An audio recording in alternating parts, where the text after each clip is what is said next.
Hello friends, I am Sameer Awasthi, Associate Professor in the Department of Computer Science and Engineering from Babu Banarsi Das, Northern India Institute of Technology, Lucknow.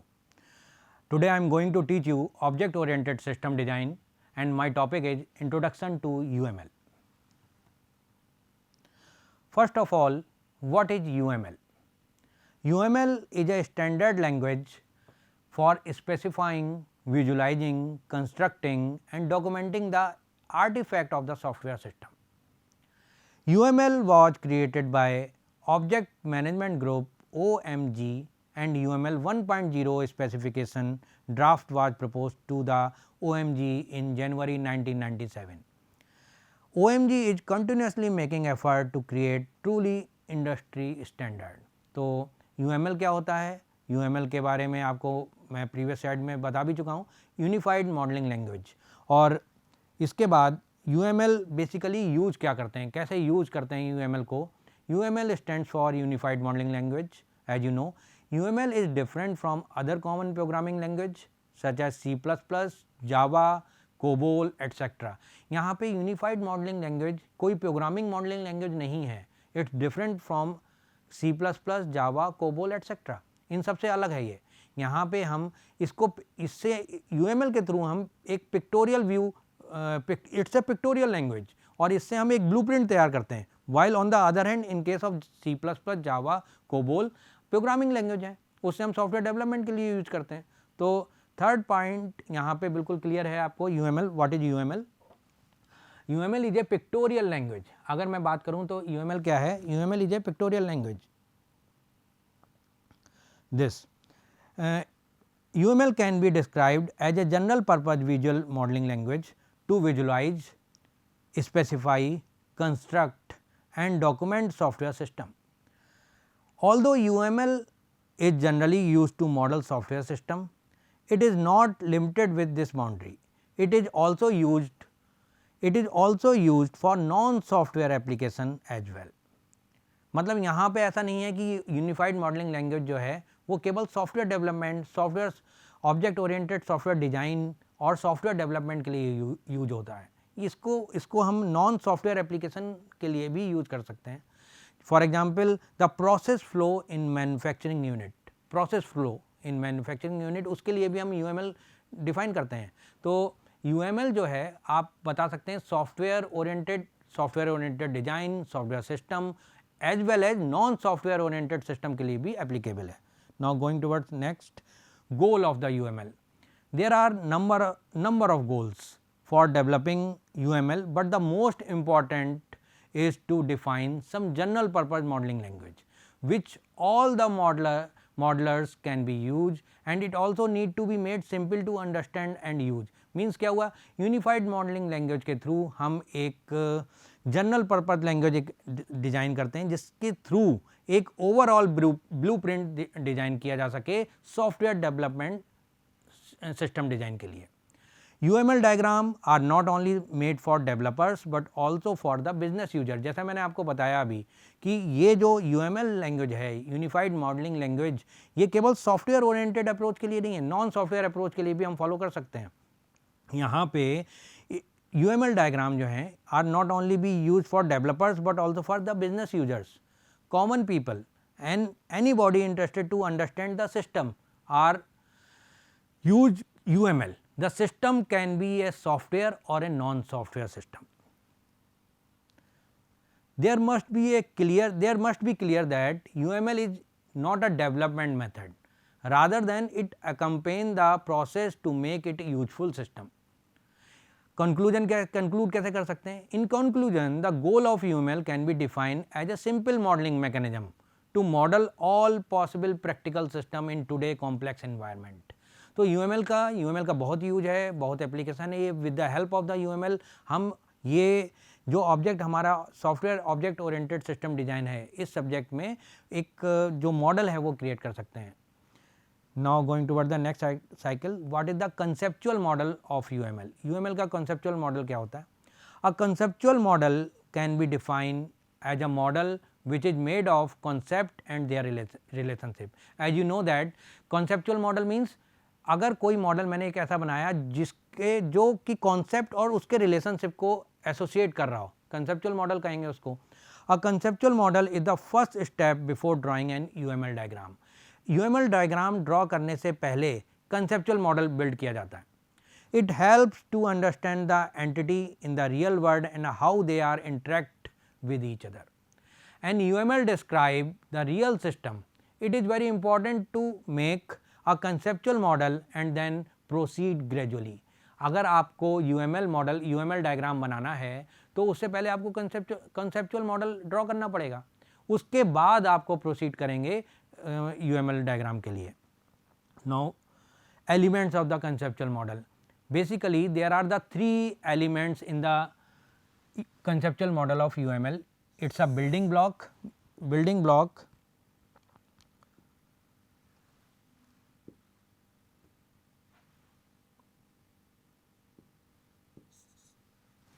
Now this is the building block, UML building block. The second is the rules to connect the building block. And the third one is the common mechanism of UML. 3 point हैं इसमें, elements 3 हैं, elements of the conceptual model 3 बेसिकली, building block UML building block, second one is the rules to connect the building block and third one is the common mechanism of UML. Now going toward the role of UML in object oriented design. UML की क्या role है object oriented design में? UML is a modeling language used to model software and non-software system. Although UML is used for non-software system, the emphasis is on modeling object-oriented software application. Most of the UML diagram discussed so far are used to model different aspects such as static, dynamic. Now, whatever be the aspect, the artifact are nothing but object. If we look into the class diagram, object diagram, collaboration diagram, interaction diagram, all would basically be designed based on the object. जितने भी ये मैंने बात की, किनकी बात की? Class diagram की मैंने बात की, object diagram, collaboration diagram, interaction diagram, all would basically be design based on the object. Object के बेसिस पे इनको हम डिजाइन करते हैं। Hence the relation between object oriented design and UML is very important to understand. The object oriented design is transformed into UML diagram according to the requirement. Before understanding the UML in detail, the object oriented concept should be learned properly. ऐसा नहीं है कि आपने object oriented technique आपको पता नहीं है, आपने UML डिजाइन करना शुरू कर दिया। नो, आपको ऑब्जेक्ट ओरिएंटेड डिजाइन के बारे में पता होना चाहिए, तभी आप UML से आप UML डायग्राम ड्रॉ कर पाएंगे। Once the object oriented analysis and design is done, the next step is very easy. The input from object oriented analysis and the design is the input to UML diagram. जो हमें वहाँ से input मिला है object oriented technique से, उसको हम UML diagram का इनपुट मान लेंगे। ओके, तो ऑब्जेक्ट ओरिएंटेड टेक्निक क्लियर होनी चाहिए before starting the UML diagram. Now going toward the next slide, UML building block. First building block of UML can be defined as thing, relationship and diagram. Basically there are actually 3 type of building block. First is the things, second is the relationship and diagram. एक एक करके इनको तीनों को हम study करते हैं। what do you mean by things? First of all, things are the most important building block of UML. Things can be, अब ये things क्या है? Things can be structural, behavioral, grouping, annotational. 4 type की हो सकती हैं things.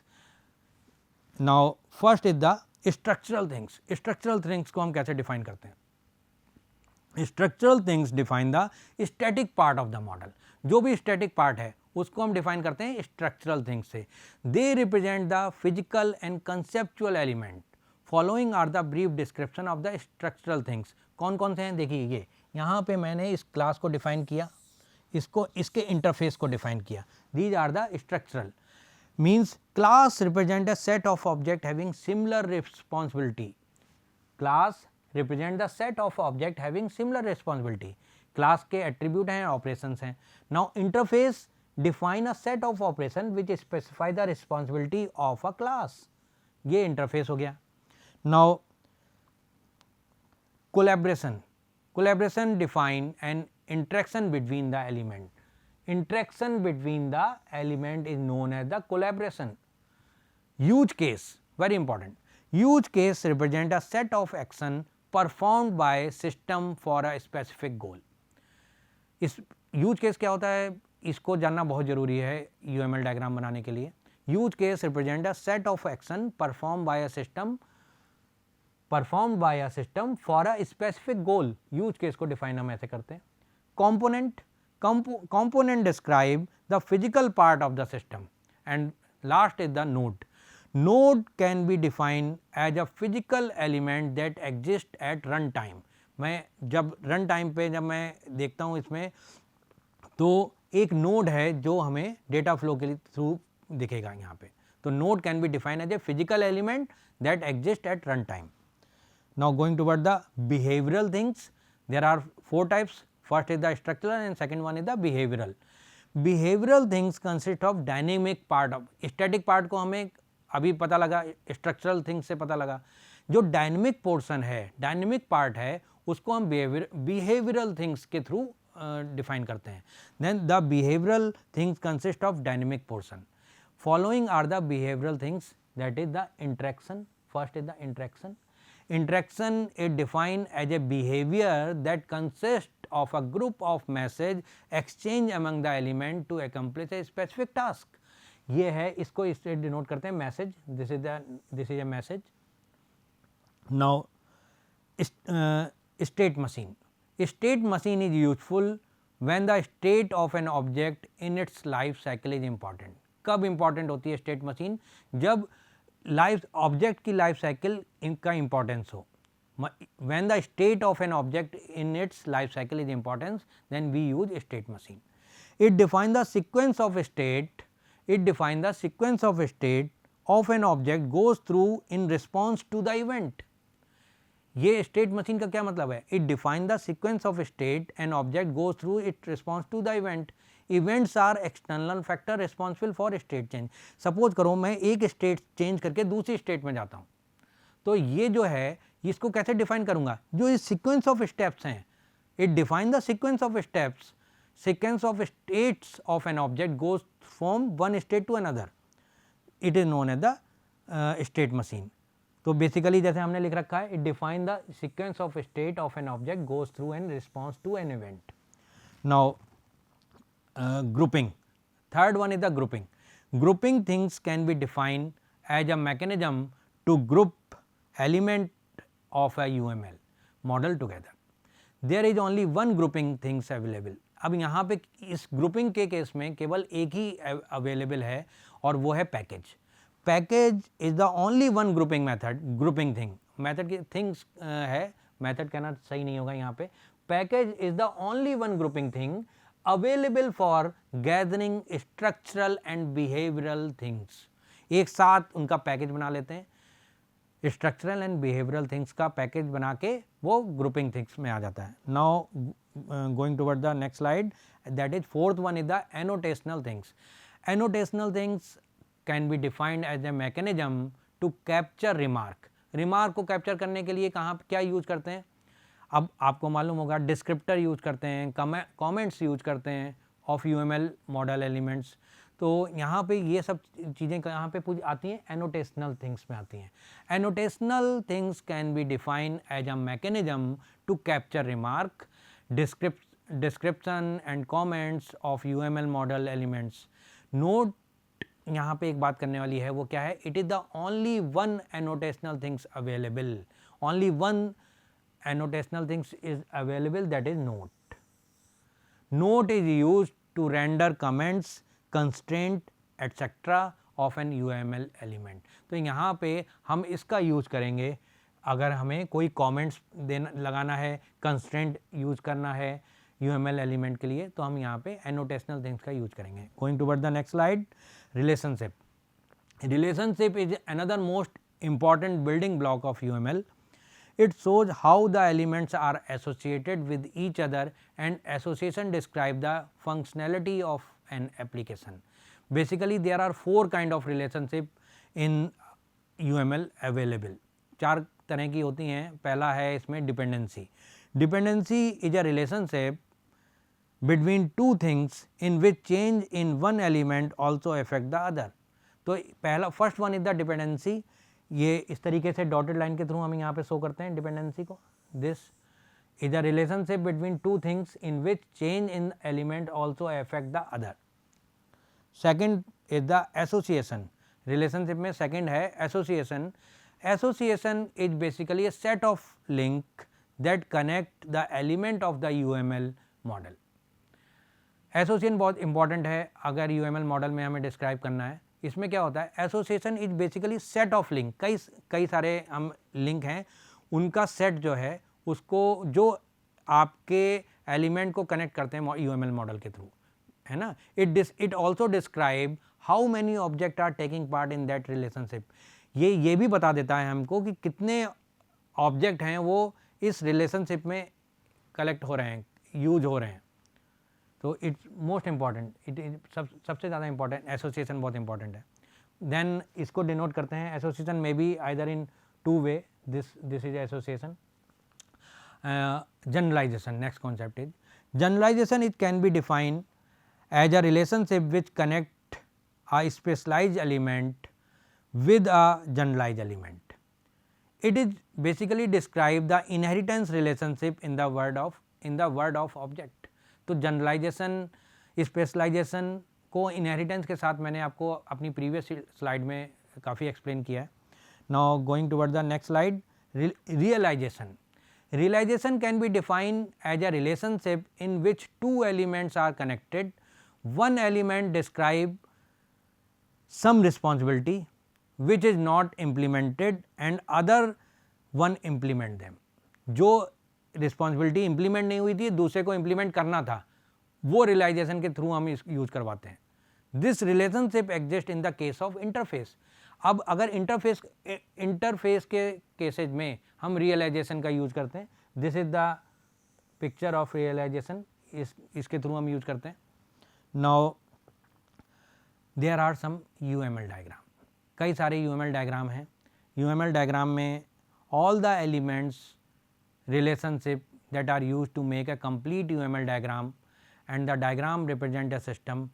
These UML include the following 9 diagram. Basically हमारे पास 9 types के डायग्राम हैं जिनको वन बाई वन हमें स्टडी करना है। अभी UML आर्किटेक्चर में नेक्स्ट स्लाइड में मैं आपको बताऊंगा UML आर्किटेक्चर के थ्रू हम कैसे इनको रिप्रेजेंट कर सकते हैं। तो first of this UML diagram is the class diagram. सबसे इंपॉर्टेंट है क्लास डायग्राम। अभी मैंने आपको क्लास डायग्राम, क्लास कैसे रिप्रेजेंट करी जा सकती है, किसके थ्रू, रेक्टेंगुलर बॉक्स के थ्रू मैं क्लास रिप्रेजेंट कर रहा था। This is a class.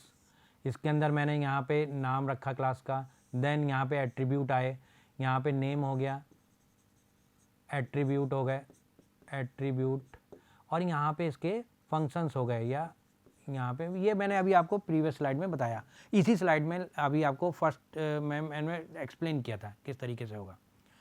तो इम्पॉर्टेंट है क्लास डायग्राम, हो चुका है। देन ऑब्जेक्ट डायग्राम, फिर उसके बाद ऑब्जेक्ट क्या होता है? Object is an instance of that class. उस क्लास के, जब भी क्लास का, एक बात मैंने कई बार बता चुका हूँ आप लोगों को, अपनी प्रीवियस स्लाइड में भी बताया था, मेमोरी के टर्म्स में मेमोरी कब क्रिएट होती है? जब मैं किसी क्लास को डिफाइन करता हूँ। क्लास के अंदर जब क्लास की बात आती है तो क्लास के कई सारे, उस क्लास का नाम होगा, तो यहाँ पे जब मैं क्लास को डिफाइन करता हूँ तब मेमोरी क्रिएट नहीं हो रही।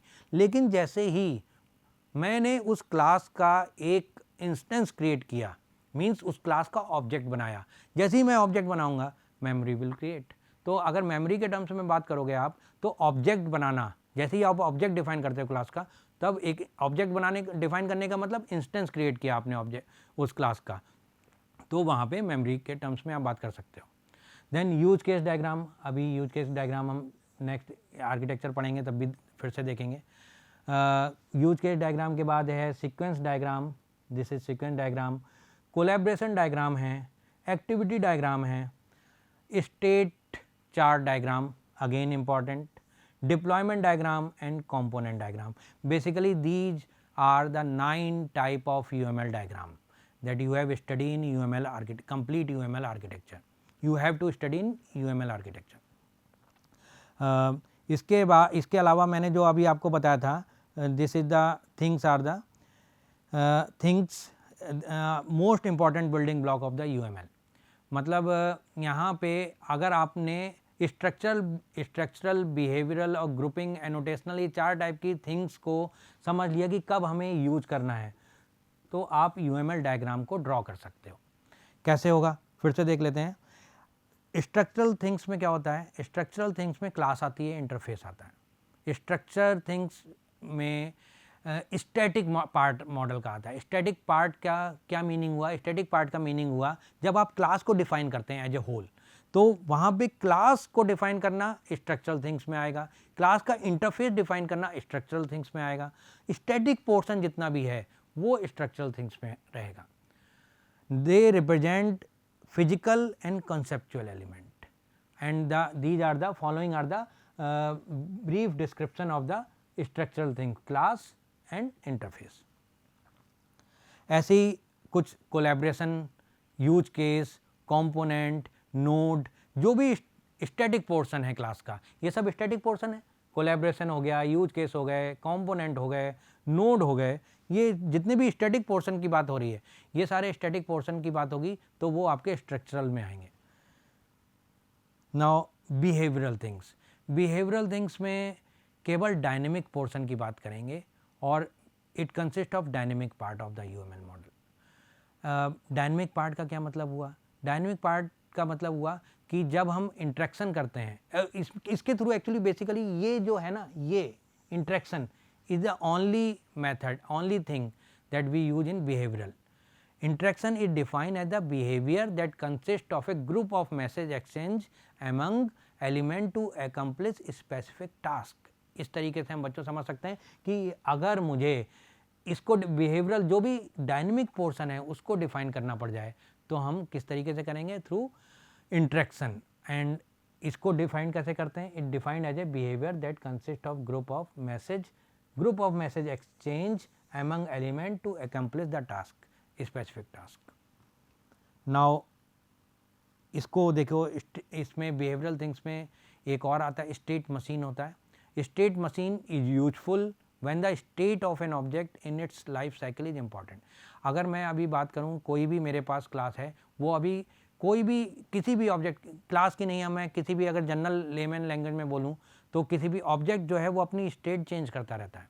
वो जो स्टेट मशीन क्या रिक्वायरमेंट है? State machine useful when the state of an object in its life cycle change frequently. अगर ये लाइफ साइकिल में उसकी स्टेट चेंज हो रही है तो हम यहाँ पे इसको कैसे डिफाइन करेंगे? वो बिहेवियरल थिंग्स के थ्रू डिफाइन करेंगे। It define the sequence of state of an object goes through in response to event. Event are external factor responsible for state change. अब किसी इवेंट के थ्रू अगर स्टेट चेंज हो रहा है तो हम इसको कैसे डिफाइन करते हैं? ये स्टेट हमें कोई है, इवेंट कुछ परफॉर्म हुई, स्टेट चेंज हो गई, तो ये सब किस में? बिहेवियरल थिंग्स में है। Now grouping things. Grouping things can be defined as a mechanism to group element of a UML model together. Means there are only one grouping things available. अब मेरे पास स्ट्रक्चरल और बिहेवियरल थिंग्स आ गई हैं। अब मुझे स्ट्रक्चरल मतलब स्टैटिक पोर्शन और डायनेमिक पोर्शन मुझे मिल गया है। अब इसको मैं क्या करूँगा? इसका एक ग्रुप करूँगा, मींस मैं पैकेज क्रिएट करूँगा, और पैकेज क्रिएट करने के लिए यहाँ पे है package. Package is the only one grouping thing, केवल है एक ही है, याद रखिएगा, only one grouping things available for gathering structural and behavioural things. तो मैं एक पैकेज क्रिएट कर लूँगा, ये हमारा किस में आ जाएगा? ये ग्रुपिंग में आ जाएगा। नाउ इसके बाद एनोटेशन। एनोटेशनल थिंग्स, एनोटेशनल आपको मालूम है, एनोटेशनल में केवल कुछ नोट लगाने, जैसे आप एनोटेशन अपने बुक में भी यूज करते होंगे, क्लास में भी यूज करते होंगे।